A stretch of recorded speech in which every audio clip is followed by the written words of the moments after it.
नमस्ते। आप सभी से अनुरोध है कि कृपया हमारे चैनल को सब्सक्राइब करें। जी हाँ, सब्सक्राइब बटन दबाकर और बेल आइकॉन दबाकर। ओके, आप में से बहुत सारे लोग जो रेगुलर व्यूअर्स हैं उन्होंने भी सब्सक्राइब नहीं कर रखा है, तो मेरा ऐसे लोगों को अपील है कि कृपया सब्सक्राइब करें, वीडियो को लाइक भी करें। कहते हैं कि साहब कि बड़े मियाँ तो बड़े मियाँ और छोटे मियाँ सुभान अल्लाह। लेकिन यहां क्या हो रहा है कि छोटे मियाँ तो छोटे मियाँ और बड़े मियाँ सुभान अल्लाह।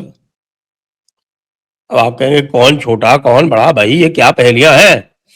तो मैं आपको बता दूं कि इस समय कम से कम 3-4 मुख्यमंत्रियों में कड़ी प्रतिस्पर्धा है, और वो कड़ी प्रतिस्पर्धा है भारतीय दिखने की, भारतीयता दिखाने की, और विशेषकर से जो विदेशी मजहब हैं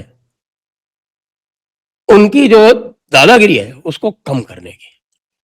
तो आपको पता है कि मैंने आपको एक वीडियो बताया था जिसमें मैंने बताया था आपको कि शुभेंदु अधिकारी ने कौन कौन से 4 मुख्य परिवर्तन किए। देखिए, यूसीसी तो बोला ही रहे, लेकिन यूसीसी के साथ साथ उन्होंने कहा 4 अनाउंसमेंट कर दिए, घोषणाएं कर दी। ये कह दिया कि भाई 2 शादियों से ज्यादा किसी ने यदि शादी की तो उसको, और जो जिन्होंने अपने बच्चों को रेगुलर स्कूल में नहीं भेजा उनको, और जिन्होंने जो वैक्सीनेशन प्रोग्राम्स हैं उसका उससे अपने बच्चों को वंचित रखा उनको, और इलीगल्स हो गए, इनको जो है किसी भी सरकारी स्कीम और सुविधा का लाभ नहीं दिया जाएगा।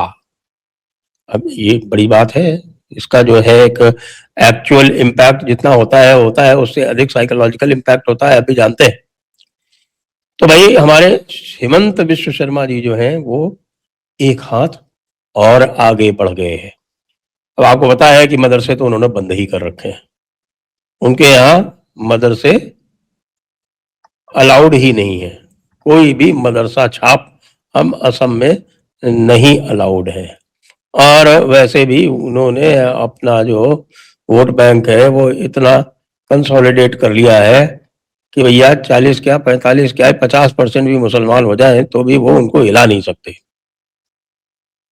अब उन्होंने घोषणा यह की है कि पॉलीगमी या बहुविवाह अब वहां पूरी तरह से बैंड है, पूरी तरह से प्रतिबंधित है, पूरी तरह से रोक लग गई भैया। हम 4 हमारे 40 अब असम में नहीं हो सकता।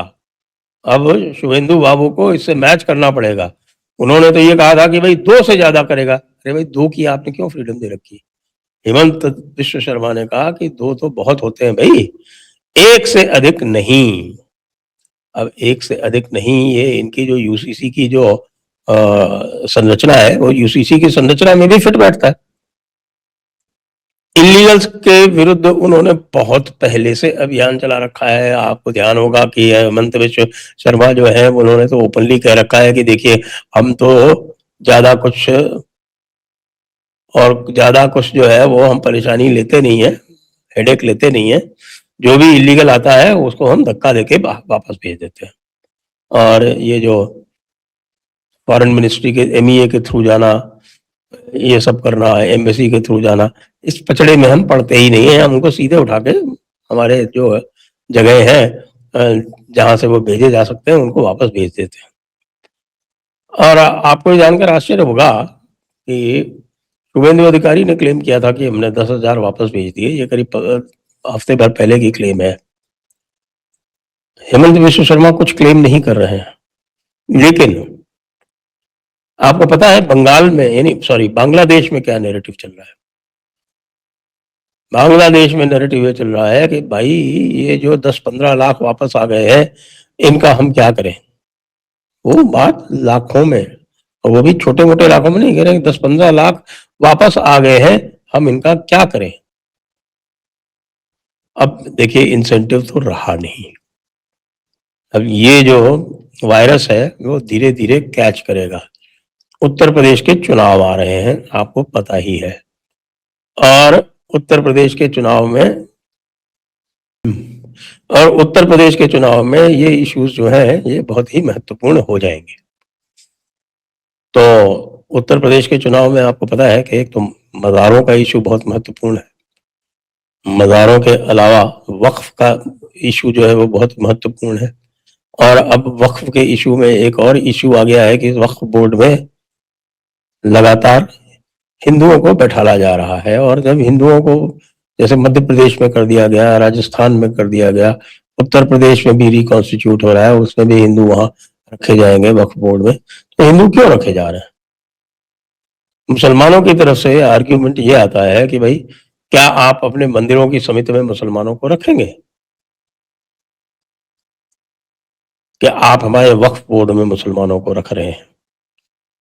तो भाई ये समझ लो, साजिद रशीदी और दूसरे लोग जो हैं जो बड़ी बड़ी बातें करते हैं, उनको हम ये बता देना चाहते हैं कि वक्फ बोर्ड ये तय किया हुआ है, ये मैं अपनी तरफ से नहीं कह रहा हूं, ये तय किया हुआ है सुप्रीम कोर्ट द्वारा कि वक्फ बोर्ड जो है वो कोई रिलीजियस बॉडी नहीं है, वो एक मैनेजमेंट स्ट्रक्चर है।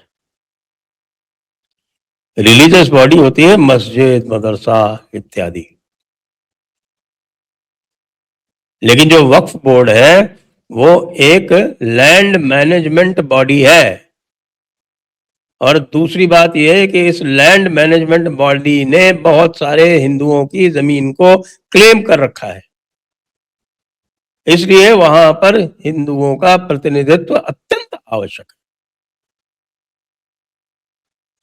वक्फ बोर्ड की जो जमीनें हैं, आपको जानकारी दे दूं कि उत्तर प्रदेश में पाया गया है कि लगभग 73% जो जमीनें वक्फ में रजिस्टर्ड है, तो उनमें से लगभग 73% जमीनें जो है वो सरकारी हैं। तो ये जो 73% जमीनें सरकारी हैं उसमें हिंदुओं को भी जमीनें हैं, तो वो जो 73% सरकारी जमीनें जो वापस ली जाएंगी तो फिर उनका क्या क्या होगा, उनका क्या, उनको जो है वो किस तरह से एक्सपेडाइट किया जाएगा? क्योंकि वक्फ बोर्ड में अगर सारे के सारे मुसलमान बैठे होंगे तो उनका तो एक ही ध्येय होगा, एक ही उद्देश्य होगा, एक ही उनका एम होगा, क्या? कि भाई इन जमीनों को बचा के रखो, इन जमीनों को जाने मत दो। तो ये तो भाई चलेगा नहीं, ये तो कतई नहीं चलेगा।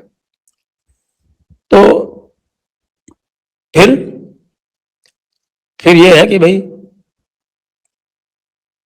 सब्र करो, उससे ज्यादा तो क्या कर सकते हो।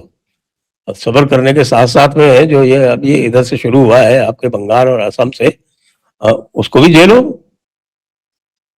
बाकी आपको पता है कि मज़ारों का तो जो है लैंड जिहाद का जो मामला है, वो लैंड जिहाद के मामले में तो वैसे ही उत्तर प्रदेश अग्रणी है। तो काम तो हो रहा है असम में और काम तो हो रहा है बंगाल में, और उसका आपको इम्पैक्ट देखने को मिलेगा उत्तर प्रदेश में, क्योंकि उत्तर प्रदेश जो है इस पूरे कार्यक्रम की जननी है। यहीं से ये सारे कार्यक्रम योगी जी द्वारा आरंभ किए गए थे।